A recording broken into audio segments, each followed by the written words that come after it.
தேசத்தின் குரல் செய்திகள். முதலில் தலைப்புச் செய்திகள். முல்லைத்தீவில் வெடித்த போராட்டம், வீதிகளில் இறங்கிய பெற்றோர்கள். தமிழர் பிரதேசத்தில் முதியவரிடம் பணம் பறிக்க முற்பட்ட மர்ம நபர். ஜனாதிபதி மாளிகைகளை சுற்றுலா முதலீடுகளுக்காக குத்தகைக்கு வழங்க அமைச்சரவை அங்கீகாரம். ஊஞ்சல் தடி முறிந்து விழுந்ததில் 5 மாத குழந்தை பலி. வைத்தியசாலை உணவுடன்றை பெற்றுத் தருவதாக லஞ்சம் பெற்ற வர்த்தகர் அதிரடியாக கைது. சமிந்த விஜயஸ்ரீ எம்பிக்கு 1.5 ஆண்டுகள் சிறை தண்டனை. காவடி குழு உறுப்பினர்கள் சிலர் போதைப் பொருளுடன் கைது. ஆற்றில் குதித்த பெண்ணை காப்பாற்றிய 2 இளைஞர்கள். இனி விரிவான செய்திகள். தேசத்தின் குரல் யூடியூப் தளத்தை சப்ஸ்கிரைப் செய்து இணைந்திருங்கள். கடந்த 7 மாதங்களாக முல்லைத்தீவு கல்வி வலயத்தின் கீழ் உள்ள பொதுக்குடியிருப்பு மூங்கிலாறு தெற்கு ஆரம்ப பாடசாலையில் தரம் 3 மாணவர்களுக்கான ஆசிரியர் இல்லை என தெரிவிக்கப்பட்டுள்ள நிலையில் போராட்டம் ஒன்று முன்னெடுக்கப்பட்டுள்ளது. குறித்த போராட்டத்தை பாடசாலை மாணவர்களின் பெற்றோர்கள் இன்று முன்னெடுத்துள்ளனர். முல்லைத்தீவு பொதுக்குடியிருப்பு மூங்கிலாறு ஆரம்ப பாடசாலையில் தரம் 3 வகுப்புக்கான ஆசிரியர் பற்றாக்குறை கடந்த 7 மாதங்களாக நீடித்து வரும் நிலையில் அதனை உடனடியாக நிவர்த்தி செய்ய வலியுறுத்தி பெற்றோர்கள் பாடசாலைக்கு முன்பாக கவனஈர்ப்பு போராட்டம் ஒன்றை இன்று முன்னெடுத்துள்ளனர். தரம் 3 வகுப்பில் பயிலும் 36 மாணவர்கள் கடந்த 7 மாதங்களாக வகுப்பாசிரியர் இன்றி கல்வியில் பாதிப்பை எதிர்கொண்டு வருவதாக சுட்டிக்காட்டப்பட்டுள்ளது. உடனடியாக நிரந்தர அல்லது பதிலீட்டு ஆசிரியரை நியமித்து மாணவர்களின் கல்வி சீரழிவதை தடுக்க கல்வி திணைக்கள அதிகாரிகள் நடவடிக்கை எடுக்க வேண்டும் என இதன்போது வலியுறுத்தப்பட்டுள்ளது. பாடசாலையின் ஆசிரியர் இல்லா பிரச்சினை தொடர்பில் வலய கல்வி அலுவலகத்திற்கு முறையிட்டும் எந்த தீர்வும் இதுவரை பெற்றுக் கொடுக்கப்படவில்லை என குறிப்பிடப்பட்டுள்ளது. நீண்ட காலமாக தொடரும் இந்த பிரச்சினைக்கு உரிய அதிகாரிகள் விரைவான தீர்வினை பெற்றுத்தர வேண்டும் எனவும் இவ்வாறான நிலை தொடர்ந்தால் மாணவர்களின் ஆரம்ப கல்வி பின்னோக்கி செல்லும் எனவும் பெற்றோர்கள் தெரிவித்துள்ளமை குறிப்பிடத்தக்கது. வீடொன்றுக்குள் நுழைந்த மர்ம நபர் அங்கிருந்த முதியவரை தாக்கி பணம் பறிக்க முற்பட்ட சம்பவம் வவனியா பூந்தோட்டம் பகுதியில் இடம்பெற்றுள்ளது.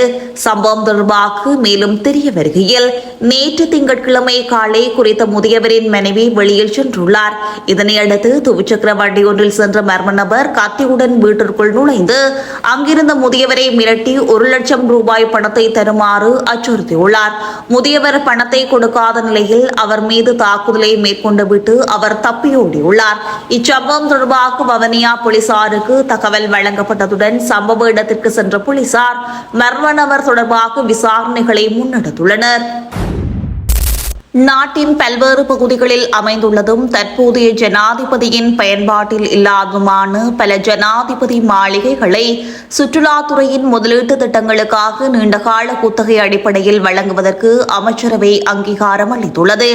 ஜனாதிபதியின் உத்தியோகபூர்வ கடமைகள் மற்றும் தனிப்பட்ட ஓய்வு நேரங்களுக்காக பராமரிக்கப்பட்டு வரும் இந்த மாளிகைகள் தற்போது ஜனாதிபதி செயலகத்தின் கீழ் நிர்வகிக்கப்பட்டு வருவதோடு அவற்றை பராமரித்தல், பாதுகாப்பு வழங்குதல் மற்றும் ஏனைய செலவுகளுக்காக பெருமளவிலான அரச பணம் செலவிடப்பட்டு வருகின்றது.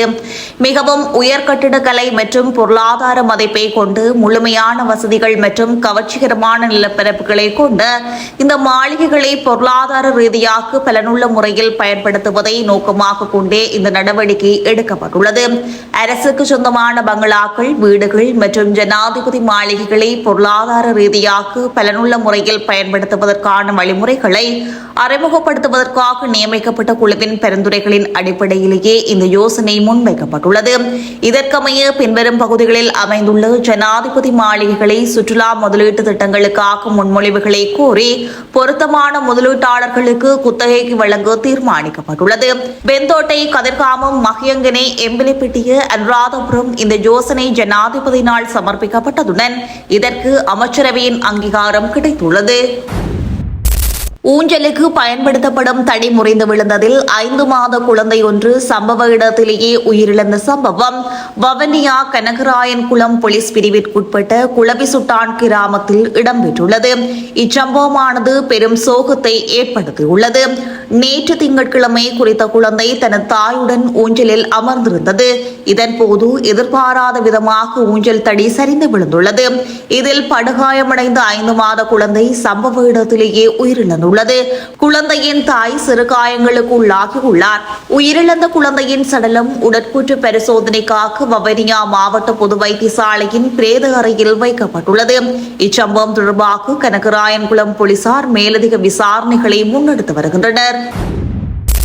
சமிந்த விஜயசிறி எம்பிக்கு 1.5 ஆண்டுகள் சிறை தண்டனை விதிக்கப்பட்டுள்ளது. போலீஸ் அதிகாரிகள் குழு ஒன்றை தாக்கி கொலை மிரட்டல் விடுத்த குற்றச்சாட்டுகளில் குற்றவாளியாக காணப்பட்ட ஐக்கிய மக்கள் சக்தியின் பதுளை மாவட்ட பாராளுமன்ற உறுப்பினர் சமிந்த விஜயசிறிக்கு 1.5 ஆண்டுகள் சிறை தண்டனை விதித்து தீர்ப்பளிக்கப்பட்டுள்ளது. பதுளை மேல் நீதிமன்றத்தில் இந்த வழக்கு இன்று செவ்வாய்க்கிழமை விசாரணைக்கு எடுத்துக்கொண்ட போதே இந்த தீர்ப்பு வழங்கப்பட்டுள்ளது. காவடி நடன குழுக்கள் சிலவற்றைச் சேர்ந்த உறுப்பினர்கள் போதைப் பொருட்களுடன் அதிரடியாக போலீசாரால் கைது செய்யப்பட்டுள்ளனர். தெபினுவர உத்பலவர்ண ஸ்ரீ விஷ்ணு மகா தேவாலயத்தின் வருடாந்த பெருகிராவில் கலந்து கொள்ளவுள்ள காவடி நடன குழுக்கள் சிலவற்றைச் சேர்ந்த உறுப்பினர்கள் போதைப் பொருட்களுடன் கைது செய்யப்பட்டுள்ளதாக போலீசார் அறிவித்துள்ளனர். இன்று செவ்வாய்க்கிழமை முற்பகல் மேற்கொள்ளப்பட்ட விசேட தேடுதல் நடவடிக்கையின் போது இவர்கள் கைது செய்யப்பட்டுள்ளனர். இந்த பெருகிரா ஊர்வலத்தின் பாதுகாப்பிற்காக பாதுகாப்பு படையினரின் சுமார் 1500 உறுப்பினர்கள் ஈடுபடுத்தப்பட்டுள்ளதுடன் இதில் கலந்து கொள்ளும் அனைத்து காவடி குழுக்களும் உடனடி பரிசோதனைக்கு உட்படுத்தப்பட உள்ளன. தெவினுவர உத்பலவர்ண ஸ்ரீ விஷ்ணு மகா தேவாலயத்தின் வருடாந்த பெருகிராவில் காவடி குழுக்களை பங்கெடுக்க செய்வது தொடர்பில் இரு பாதாள உலக குழு தலைவர்களுக்கு இடையே ஏற்பட்ட மோதல் நிலைமை தேவாலயத்திற்கு அருகிலுள்ள வீடு ஒன்றின் மீது துப்பாக்கிச் சூடு நடாத்தும் வரை தீவிரமடைந்தது. இந்த சூழ்நிலையை கருத்தில் கொண்டு தேவாலயத்தின் வருடாந்த பெருகிரா ஊர்வலத்தில் காவடி நடன குழுக்கள் பங்கேற்பை தற்காலிகமாக ரத்து செய்யுமாறு போலீஸ் மா அதிபரினால் கடந்த ஞாயிற்றுக்கிழமை மாத்தறை மாவட்ட செயலாளருக்கு பரிந்துரை ஒன்றும் முன்வைக்கப்பட்டது. இவ்வாறு இருக்கையில் இதுகுறித்த தீர்மானமிக்க கலந்துரையாடல் ஒன்று நேற்று மாலை மாத்தறை மாவட்ட செயலகத்தில் பொதுமக்கள் பாதுகாப்பு அமைச்சர், அமைச்சின் செயலாளர், போலீஸ் மா அதிபர் மற்றும் சம்பந்தப்பட்ட அதிகாரிகளின் பங்களிப்புடன் இடம்பெற்றது.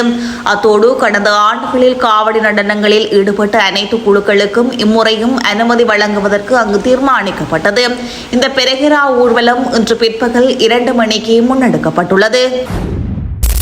ஆற்றில் குதித்த பெண்ணொருவரை 2 இளைஞர்கள் காப்பாற்றியுள்ள சம்பவம் மட்டக்களப்பு ஓட்டமாவடியில் இடம்பெற்றுள்ளது.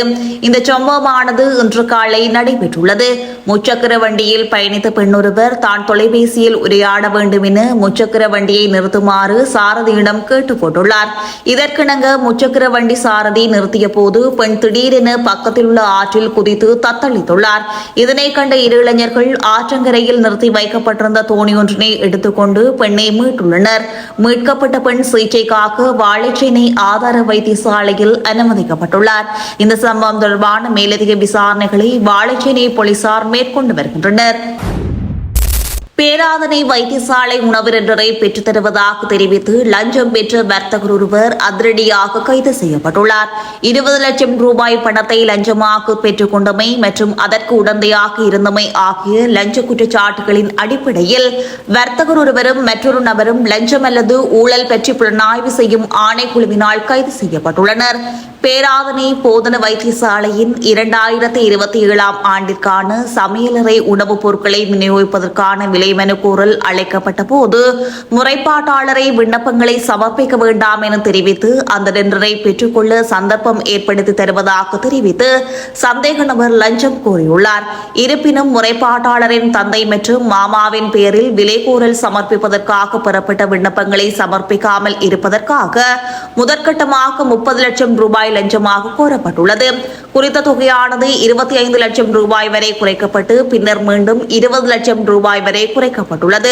அந்த வகையில் 20 லட்சம் ரூபாய் பணத்தை லஞ்சமாக கோரி பெற்றுக் கொண்டமை மற்றும் அதற்கு உடந்தையாக இருந்த லஞ்ச குற்றச்சாட்டுகளின் கீழ் கம்பளை பிரதேசத்தைச் சேர்ந்த வர்த்தகர் ஒருவரும் மற்றொரு நபரும் நேற்று திங்கட்கிழமை கம்பளை தபால் அலுவலகத்திற்கு அருகில் உள்ள வாகன நிறுத்துமிடத்தில் வைத்து லஞ்சம் அல்லது ஊழல் பற்றி புலனாய்வு செய்யும் ஆணைக்குழுவின் விசாரணை அதிகாரிகளால் இவ்வாறு கைது செய்யப்பட்டுள்ளனர். சந்தேக நபர்கள் கம்பளை நீதவான் நீதிமன்றில் முன்னிலைப்படுத்தப்பட உள்ளனர்.